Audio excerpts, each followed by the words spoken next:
You ready?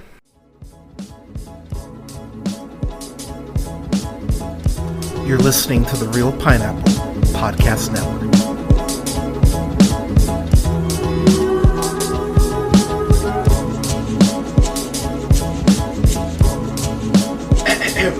Good evening, ladies and gentlemen, ladies and ladies. This is the Real Pineapple. This is your humble host, Hunter here. Hope you're safe. I hope you're doing well. And I hope you're having a great holiday season. By the time you hear this, it'll almost be Christmas. So if you celebrate, Merry Christmas to you. And if you don't, as I mentioned, Happy Holidays. I have a review here for the latest Helena Rain film, who of course you know from directing and writing Bodies, Bodies, Bodies, as well as 2019's Instinct, as well as the TV series Red Light. Um, she's got her new film Babygirl here, which is another A24. God, A24 just rules. A24 puts out so much great shit. And what I really dig about this movie is how tragic it is. Bodies, Bodies, Bodies, while it's definitely a comedy, without getting too much in spoiler territory, the way that turns into a Twilight Zone episode in the best way is so sad, and it really speaks to the paranoia of people, just on a very base level. This movie is more tragic because it really does speak on communication and the lack thereof. So the film, we follow Rami, who's played by, of course, Nicole Kidman, who her list of it's really interesting. I think since, and I'm gonna have to scroll a little bit here, but I really feel like ever since Eyes Wide Shut, and I remember seeing that and just being like, bleh, just really not giving a fuck about her in that movie. Yes, I was 99. But ever since Eyes Wide Shut, in her divorce from Tom Cruise, a very public divorce from Tom Cruise, I think she's had one of the best careers, maybe, period, since then. I mean, just going through the list here, Moulin Rouge in '01, you get The Hours in '02, Stepford Wives in '04, Bewitched in '05. You get Golden Compass in '07. You get Australia in '08. You get Nine in 2009. You get The Paperboy. 2012, you get Stoker. 2013, Paddington. 2014, Lion in 2016, The Beguiled in 2017, Boy Erased in 2018. She's awesome in Aquaman, as much issues as I have with that movie. 2018, Big Little Lies, you get that from 2017 to 2019. Bombshell 2019, The Undoing 2020, Nine Perfect Strangers, you get that in 2021. Being the Ricardos is bad. I don't care what anyone says. The Northman 2022. I mean, it's an insane amount of just great work and great output on her end, and that's just talking about her acting. That's not including all the stuff she's produced. So, I mean, we gotta give Nicole Kidman her flowers. She's been, I know people go like, oh, Tom Cruise with the Mission Impossible films, and praise him for those. We need to praise her output and her body of work that she's been putting out over the last, 20 plus years. Absolutely consistent and quite brilliant in a lot of stuff. And this is another performance from her that, I'll be real, I wouldn't be surprised if she gets an Oscar nomination for this. I'm gonna hold off on Oscar nominations until after I watch the Golden Globes, but I could very easily. I think she will get one, more likely than not. But her portrayal here as Rami, she goes ahead and she plays this tech CEO who has found ways to go ahead and basically automate things, and so she's the figurehead. She's dealing with all these things on a daily basis, and they go ahead and they get a new batch of interns. So she ends up getting told that, hey, for your image, it would be better if you were actually involved in this program, even though you're the CEO and you're busy as fuck. So she goes ahead and she starts mentoring Harris Dickinson's Samuel. You're gonna know him from Triangle of Sadness, Where the Crawdads Sing, Beach Rats, County Lines, to name just a few things. He was also David Von Erich in The Iron Claw, which if you have not seen The Iron Claw, you need to watch The Iron Claw. But it's really interesting. From their first interaction, this dog runs up at her, almost bites her, and he's the one who goes ahead and calls the dog off, is able to go ahead and control the dog. And when she ends up seeing Samuel later, she's like, wait, how were you able to control that dog? And he goes, oh, I just called to it. I had a cookie. And she kind of like shrugs it off and goes like, oh, do you want a cookie?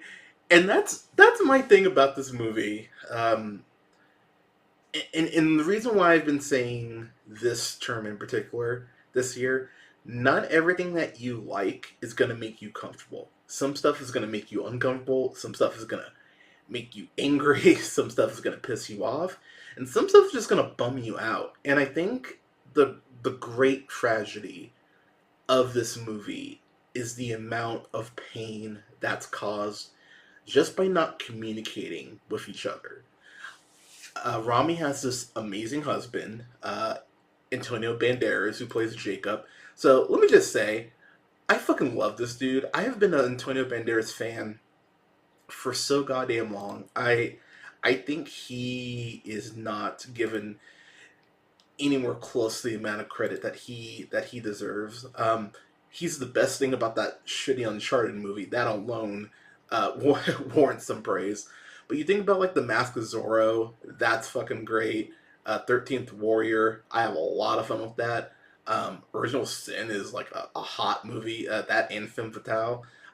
He's great in those first couple Spy Kids films where he actually is like a character. Him and Carla Gugino have amazing chemistry. Once Upon a Time in Mexico, Desperado, and then he gets his whole, second career as Puss in Boots, which is so crazy. And then he does, I think, one of the best sci-fi films in the last 20 years, easily, in The Skin I Live In, which if you have not seen The Skin I Live In, you need to add that to your list immediately. It's an amazing, horrifying piece of sci-fi, but he's great in that. But Banderas has been such a consistently great actor for so long, and I like to see him do dramatic stuff, because I think he's a great dramatic actor. And you get two pros like Banderas and Kidman working off each other, and it's fascinating to see.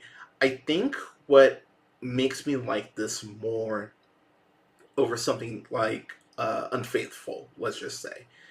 I always thought, it's going to sound it's going to like such a dick move, but I always found Richard Gere's character. I think the thing about Gere's character is I always found him so timid to a point that I'm like, dude, how are you so oblivious to what's going on around you? Like, even the most trusting person, there were just so many signs in that movie where I'm like, dude, you're being cheated on. In this movie, I get it. I get how you would miss these things, because Jacob has a lot going on. He's a pretty big time director. He's always directing these plays. He's always working on plays. He's really, quite frankly, raising their daughters more than Rami is, because she's just not around because she's a CEO. And so I understand that just life in the whirlwind of what he's having to deal with as far as just keeping balance. I could see how these things would fall through the cracks a little bit, which I think amplifies my empathy for him in terms of the situation that he ends up in. Samuel, just from Jump, and I think we've all met a Samuel. We've all met a guy who is way too confident from Jump, in the way that he's very slimy towards Rami from Jump. I went, oh, I don't like this guy. Like, I was getting very ick vibes very early on, and I actually hadn't even seen a trailer for this. I saw, I think, of like a TV, like a little TV spot. But the chemistry between Dickinson and Kidman is fucking unreal, and that alone would be enough to carry the movie if everyone didn't have chemistry with each other, which everyone really does. But it's fascinating to see how Dickinson just continues to slowly break down Nicole Kidman's Rob Me's boundaries, because there is this point early on, credit to the film, and I think this is the reason why something like this works over something like 50 Shades of Grey. I mean, granted, Helena Rain is a much better writer than than what was it, Earl Grey or E.G. James, right? That's it, right? They're a much better writer, but the big thing that Helena kind of recognizes from Jump is the fact that if I go ahead and write something like this, the woman can't, like Rami can't just immediately fall for Samuel. There actually needs to be some attempt at setting boundaries. And to her credit, there are a couple times where Rami legitimately does try to set a boundary with Samuel. But the problem is Samuel is very much kind of like a Leslie Knope, in the way that he's just a steamroller, and you can tell that he is one of those people where if he's focused in on something like that, unless you shoot him or just yell at him and say, go fuck yourself, he's going to probably go ahead and push forward. And that's really the big juxtaposition that ends up happening, because Rami just gets eventually worn down. Like, some of the stuff he's saying to her would get you fired on the spot. There's a point where he flat out looks her dead in the face and goes, yeah, I don't think you ever like to be in control. I think you want to be controlled. And I just went, oh man, if you say that to a CEO, they like, you're fired. There's no fucking way. But again, this really does speak to the grossness of his character. And I think that's what I appreciate so much about this. Because again, to make the 50 Shades comparison, this isn't a relationship. This is a very twisted, dark relationship that they go ahead and they get into, that goes ahead and ends up affecting multiple people. And I think that's something that I don't think enough of these types of films go into. Because when you think about your stuff like, like Fatal Attraction immediately comes to mind. That film does a great job, or Unfaithful as well. Those films do a really good job of explaining and showing the ramifications of your actions and the butterfly effect, the ripple effect that can have within your orbit. And this woman being in such a prominent position of power, even though he's, the scummy Dom or wannabe Dom, there is a power dynamic to that. She's the CEO of a company, he's the fucking intern, and the film doesn't shy away from that. This really could have been some not Kids Next Door, the Boy Next Door, that Jennifer Lopez movie, where they're like, oh no, like he's 18, or he's in high school, but he got held back a year, so he's technically 18. No, this movie does get into the grossness of this, and it weirdly actually reminds me similarly of the film that I reviewed earlier this year, Chaperone, which I'd highly recommend as a great companion film to this, as well as May December. It also gives off May December vibes as well. A lot of May December vibes. One thing I really like too is Rami and Jacob's kids in here were played by Esther McGregor and Von Riley, respectively. You're going to know Esther from the TV series High School, as well as the Disney Plus show Obi-Wan Kenobi. And then you're going to know Miss Riley. You're going to know her from Russian Doll, The Equalizer, and most likely The Hunger Games, The Ballad of Songs and Snakes, where she played Maud Ivory in there. I really like the kids in here, because one thing that I'm always kind of agitated by are the bratty teenage daughters, or just the bratty kids in general, who like always hate their parents. I always find that's a trope, that it's like not every teenage kid hates their parents. There are teenagers that actually have really good relationships with their parents, and that's actually what we see here. You see that both girls really love their mom, but she's gone a lot, and so they do gravitate more towards Jacob. And you can tell Jacob just loves being a dad. He loves his family. He loves the life that they've built, which just makes it all the more tragic when Rami keeps getting deeper and deeper into these situations with Samuel, where you're like, "Girl, you got to take the off ramp here." And without getting too spoilery, one thing that I truly believe, whether it's God, the universe, whatever term, aesthetic you want to tie to it, I believe karma is definitely a thing. It may not, karma might take a while, but I believe that karma does happen more often than not. But I also believe that the universe sometimes gives you an out where, maybe you're cheating on your partner. Maybe you get to do it for a month or two before you're caught. Maybe it's, even 6 months or what have you. But I do believe that the universe, like I said, or God, karma, whatever you want to call it, does almost kind of give you a timer. Like, okay, I'm giving you this much time or these many times to do this bad thing that you know is bad until your world just comes crashing down. And the ramifications of this relationship hits so hard and it's so uncomfortable in a way that something like this should be. And you're constantly kind of watching this movie with this in the back of your mind. I don't have. Never mind, I do. Cristobal Tapia Davir, they went ahead and did the music on here. The music, the score is fucking fantastic. They've gone ahead and done. They went ahead and did music for Smile, Black Mirror, Utopia, The White Lotus. They also did the music for Smile too as well, which I heard the music was great on that. But the more the more this relationship just disintegrates, and the deeper she gets in, the more you're just like, oh, stop, like, oh, stop this right now.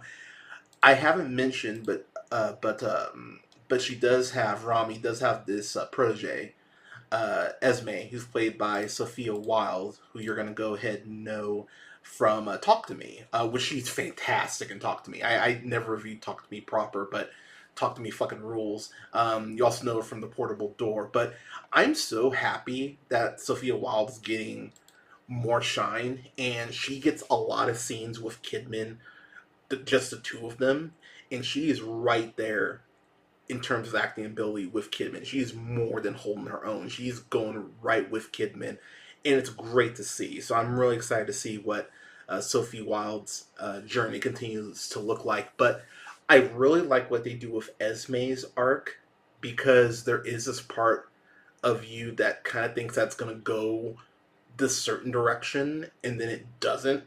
And I just went, okay, I'm really happy that you didn't fall into, admittedly, this trope that I kind of thought that they were going to go ahead and go with. Some of the stuff that Rami and Samuel end up doing, whoo! I mean, you get some Nicole Kidman, but you get some Harris Dickinson, but some of the stuff he has her do, like you see glimpses of it and teases of it in the trailer. There is something involving milk in this movie that I just went, fuck. Like like, I'm not a big milk drinker anyway, and I'm not gonna lie, after seeing that I went, oh man, I think I'm done with milk through the end of this year. But I was really liking this movie. Liking it but uncomfortable by it. And I think the back half, I think the final hour, especially the last 30 minutes, is just, it's just me saying goddamn over and over. I was just like, fucking A. Is this movie hot at multiple points? Absolutely. There's some very intense sex scenes and teasing. It's very erotic in that way. But it's almost like Michael Fassbender's Shame, especially as you start to learn more about Rami and Jacob and Samuel, and just some things about them and how they kind of end up in these situations where it's hot, but it's hard to be turned on by it, if that makes sense. And when you watch the movie, I think you'll know what I mean. But this is a movie that, like I said, in the back half, I really felt like it kicked up multiple gears. It ended up in a spot that I actually was kind of surprised by, to be honest. I thought we were gonna go one way, and then it kind of pivots and does something else. I went, oh, I actually like this better. So I enjoyed this a lot. I think a lot of people are going to be surprised by this. I think there's a lot of uncomfortable moments in this, but it's for the best. There is a scene in a nightclub that I think is so fucking well shot. The cinematography by Jasper Wolf really is on full display here. He also went ahead and worked with looks like they've gone ahead and worked together before, but he was also the cinematographer on Instinct, as well as the director of photography on Bodies, Bodies, Bodies. So he definitely goes ahead and has that connection with Helena. But as far as a grade, man, because I don't know if this probably won't crack my top 10, but this is something I really did enjoy. So I'm gonna go low. I'm gonna go A minus on this. I really like this. I thought this was very well done.